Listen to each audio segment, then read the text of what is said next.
Wright Brothers. Orville Wright in 1905. Wilbur Wright in 1905. Orville left and Wilbur Wright in 1905. Nationality: American. Other names: Will and ORV. The Bishop's Boys. Known for inventing, building, and flying the world's first successful airplane with the Wright Flyer, which pioneered the use of an effective flight control system.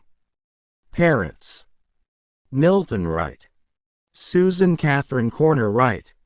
Relatives: Catherine Wright. Sister. Opening square bracket. A. Closing square bracket. Orville Wright. Born August 19, 1871. Dayton, Ohio, U.S. Died January 30, 1948, age 76. Dayton, Ohio, U.S. Died January 30, 1948, age 76. Dayton, Ohio, U.S. Cause of death: heart attack. Opening square bracket. 1. Closing square bracket. Education: 3 years high school.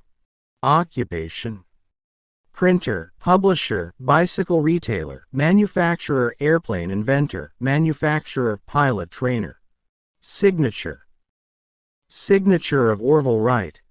Wilbur Wright. Born April 16, 1867.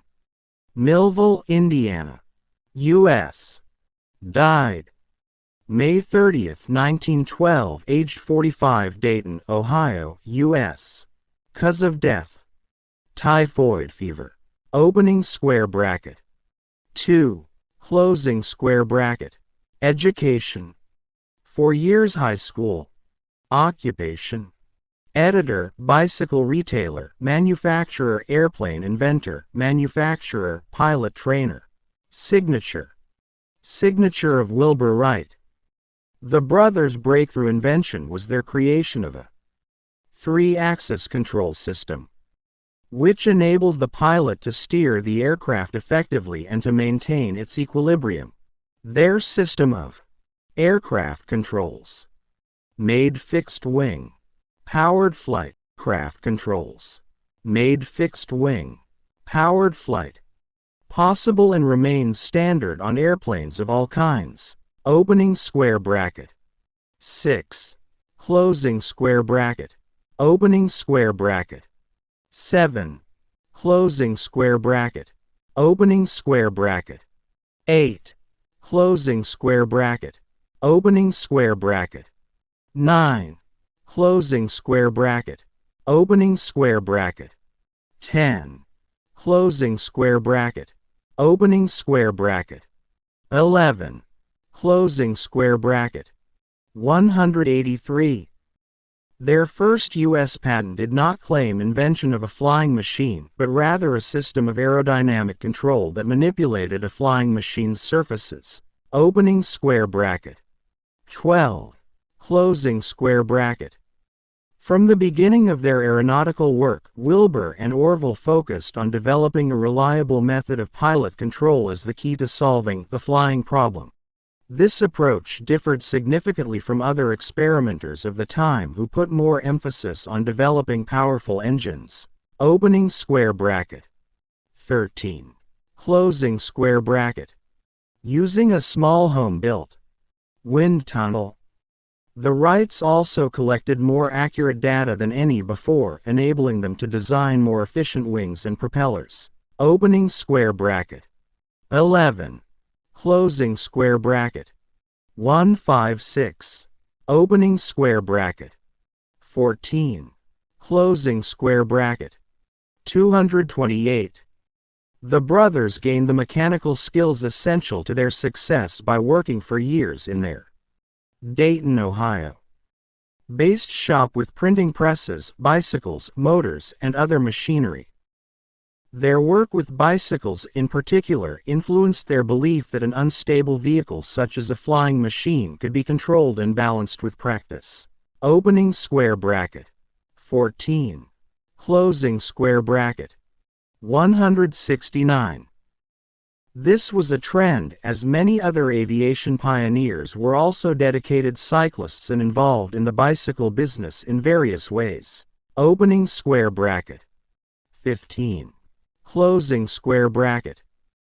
From 1900 until their first powered flights in late 1903, the brothers conducted extensive glider tests that also developed their skills as pilots.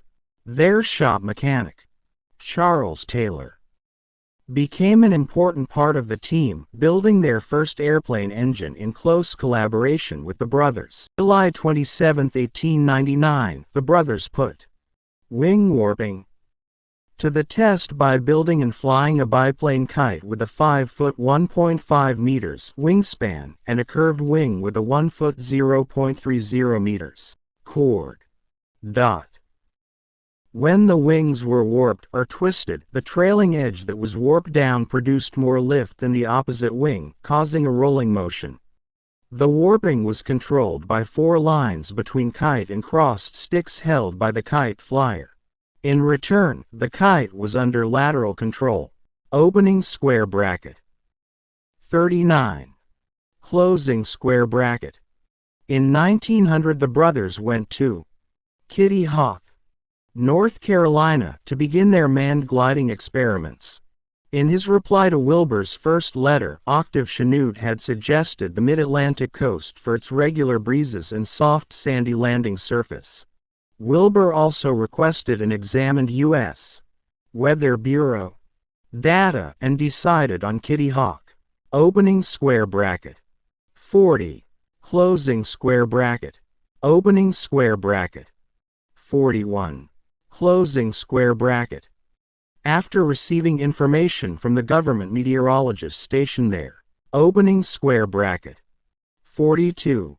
Closing square bracket. Opening square bracket. 43. Closing square bracket. Kitty Hawk, although remote, was closer to Dayton than other places Chanute had suggested, including California and Florida. The spot also gave them privacy from reporters, who had turned the 1896 Chanute experiments at Lake Michigan into something of a circus. Chanute visited them in camp each season from 1901 to 1903 and saw gliding experiments, but not the powered flights. Gliders. Main article. Wright glider. File, Chanute Herring _1896 hang glider. Chanute's hang glider of 1896. The pilot may be Augustus Herring. The Wrights based the design of their kite and full-size gliders on work done in the 1890s by other aviation pioneers. They adopted the basic design of the Chanute Herring biplane hang glider, double-decker as the Wrights called it, which flew well in the 1896 experiments near Chicago and used aeronautical data on lift that Otto Lilienthal had published. The Wrights designed the wings with camber, a curvature of the top surface. The brothers did not discover this principle but took advantage of it. The better lift of a cambered surface compared to a flat one was first discussed scientifically by Sir George Cayley. Lilienthal, whose work the Wrights carefully studied, used cambered wings in his gliders, proving in flight the advantage over flat surfaces. The wooden uprights between the wings of the Wright glider were braced by wires in their own version of Chanute's modified Pratt truss, a bridge-building design he used for his biplane glider, initially built as a triplane. The Wrights mounted the horizontal. Lilienthal, whose work the Wrights carefully studied, used cambered wings in his gliders, proving in flight the advantage over flat surfaces.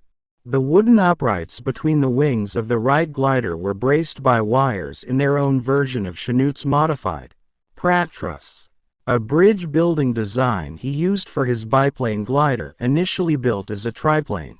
The Wrights mounted the horizontal elevator. in front of the wings rather than behind, apparently believing this feature would help to avoid or protect them from a nosedive and crash like the one that killed Lilienthal. Opening square bracket. 11. Closing square bracket. 73. Wilbur incorrectly believed a tail was not necessary. Opening square bracket. 44. Closing square bracket. And their first two gliders did not have one. According to some Wright biographers, Wilbur probably did all the gliding until 1902, perhaps to exercise his authority as older brother and to protect Orville from harm, as he did not want to have to explain to their father, Bishop Wright, if Orville got injured. Opening square bracket. 45. Closing square bracket. Opening square bracket. 14. Closing square bracket. 198. Glider vital statistics. Opening square bracket. 46. Closing square bracket. Wingspan. Wing area. Chord. Camber. Aspect ratio. 1,900. 17 feet 6 in 5.33 meters. 165 square feet 15 meters. 2. Closing parenthesis. 5 feet 2 meters. 1/20th. 3.51. 1,901. 22 feet 7 meters. 290 square feet 27 meters. 2. Closing parenthesis. 7 feet 2.1 meters. 1/12th asterisk 1/19th. 3. 1. 1,902. 32 feet 1 in 9.78 meters. 305 square feet 28 meters. 2. Closing parenthesis. 5 feet 1.5 meters. 1/20th minus 1/24th. 6.51. This airfoil caused severe stability problems. The Wrights modified the camber on site. 1,900.